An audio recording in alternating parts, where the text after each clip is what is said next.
Okay, so question 7C is work out the range. You wrote 5 minus 1.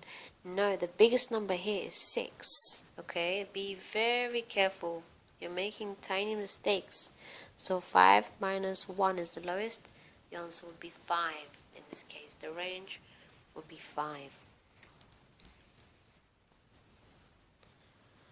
Right, question 8B. How many grey tiles are needed for pattern number 10?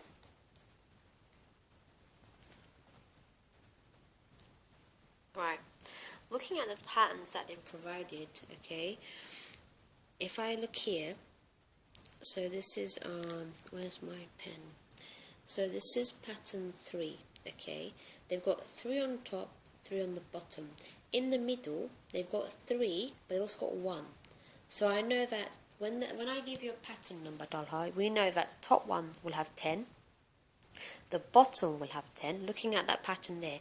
The middle one will also have 10, but plus 1 as an extra on the end, okay?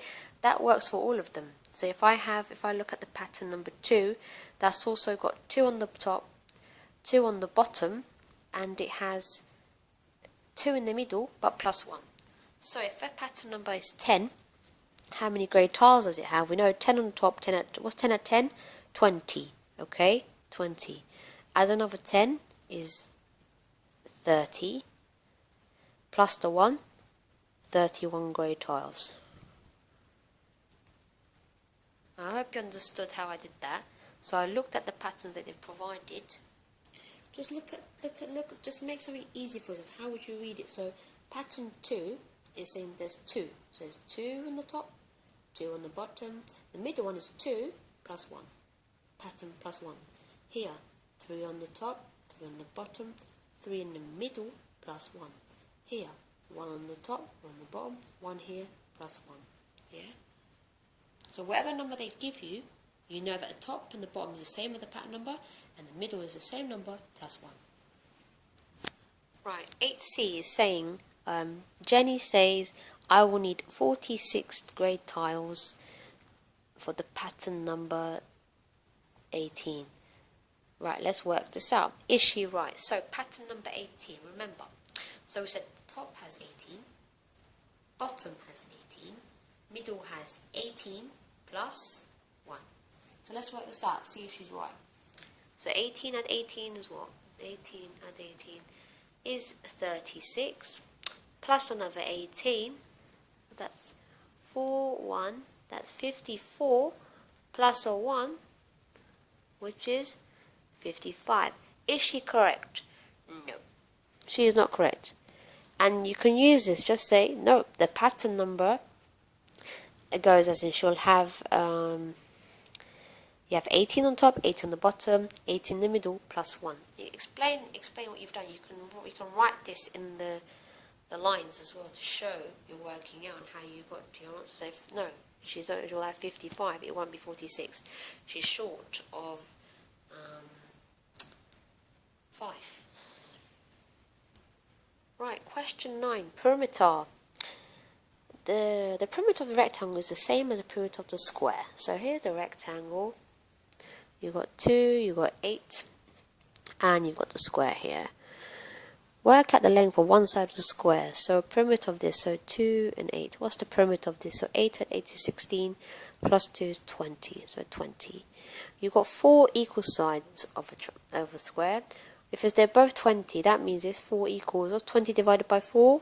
Is 5 centimeters. All the way around 5. So, work out the length of one side of the square. It's 5. And you've done it correctly. Well done. But there's one thing to question 9. Why I said question 9. You have not written any working out whatsoever. You will only give 1 mark for that question. That question is 4 marks, Talha. You need to show you're working out. Okay? If you don't, you're only going to get 1 mark. That's not going to get you anywhere. I don't know where you got that 5 from. Yeah, the examiner knows the answer's 5. They want you to show the working out how you got to it. That's the main reason why you've got so much space there. Plus, it's 4 marks. Look at the marks. Yeah, you need to have at least 4 stages. Where's your 4 stages? If you're working out, you have to do it. If you want to get that grade, you've got to do it, okay?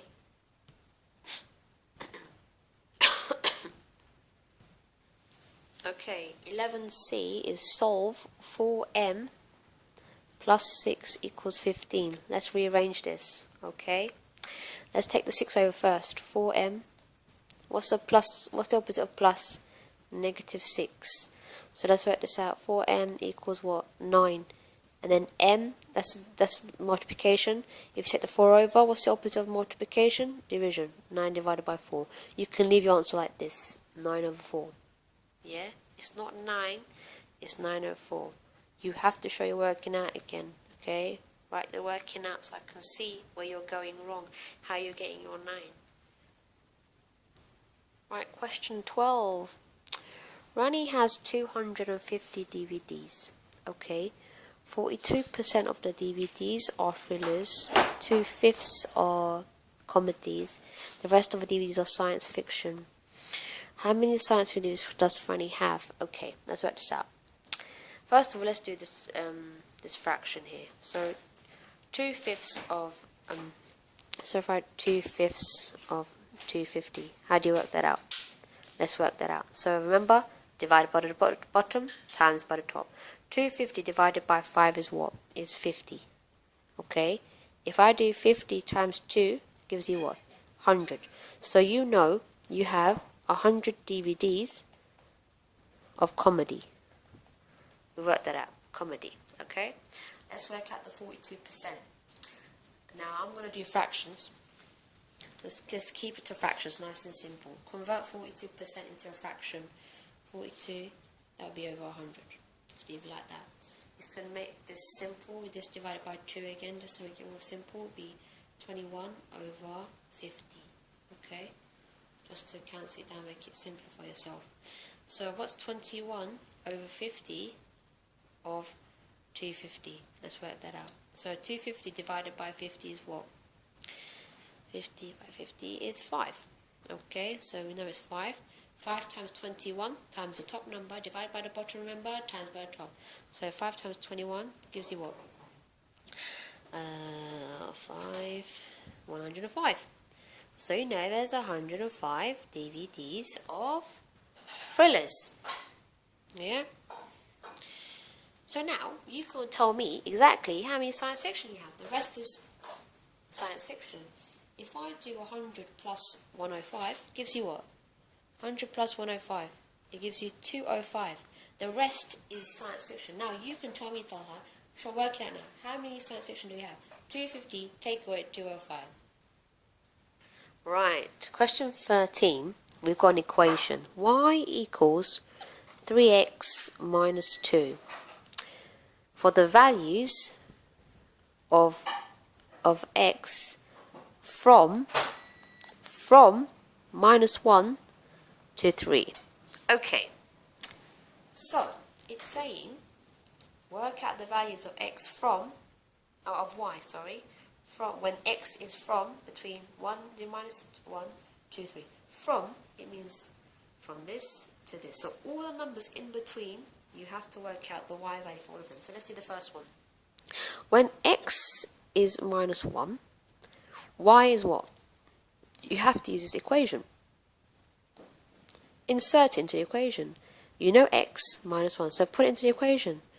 So y would be 3 times minus 1, okay, minus 2. Let's work this out. So what's 3 times minus 1? Is minus 3, minus 2. So now you work out y. Minus 3 minus 2 is what? Minus 5. So when x, that's the first coordinate. When x is minus 1, y is minus 5. Now you can plot this into your graph. Let's do another one together. It's saying from minus 1 to 3. So you have to do all of those numbers. So we've done minus 1. Next one is 0. So when x is 0, what's y? So let's use the equation. You have to use this equation. So y would be 3 times 0 minus 2. So y would be 3 times 0 is 0. 0 minus 2 is minus 2. So y in this case, we've got the next coordinate. When x is 0, y would be minus 2. plot that into the graph. Let's see if you can do the other numbers. So then you would have 1 that you have to do. You have to insert 2, and then you do 3. Let's see if you can do the equation for all of this. Okay? You can do this. Right, question 14 is Pat and Julie share some money in a ratio of 2/5. And Julie gets 45, so that's Pat, and that's Julie. Julie gets £45 more than Pat. So £45 more than Pat.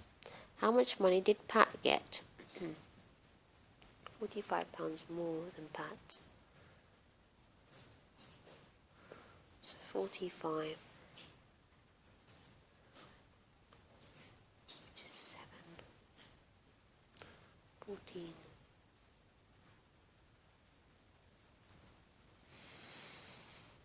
Pat and Julie share some money in the ratio of 2/5. Okay, so basically, you know that Julie has £45 more. So let's work out for 1 for Julie. So what you do here is you do 45 divided by 5, because that's Julie's number there. So 45 divided by 5 is what? Is 9.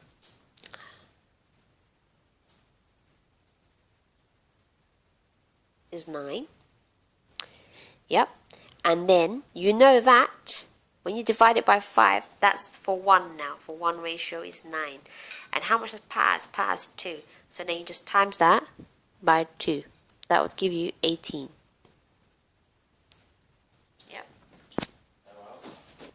Okay, number 15. Potatoes. Okay. So the cost of £9 for a 12.5 kg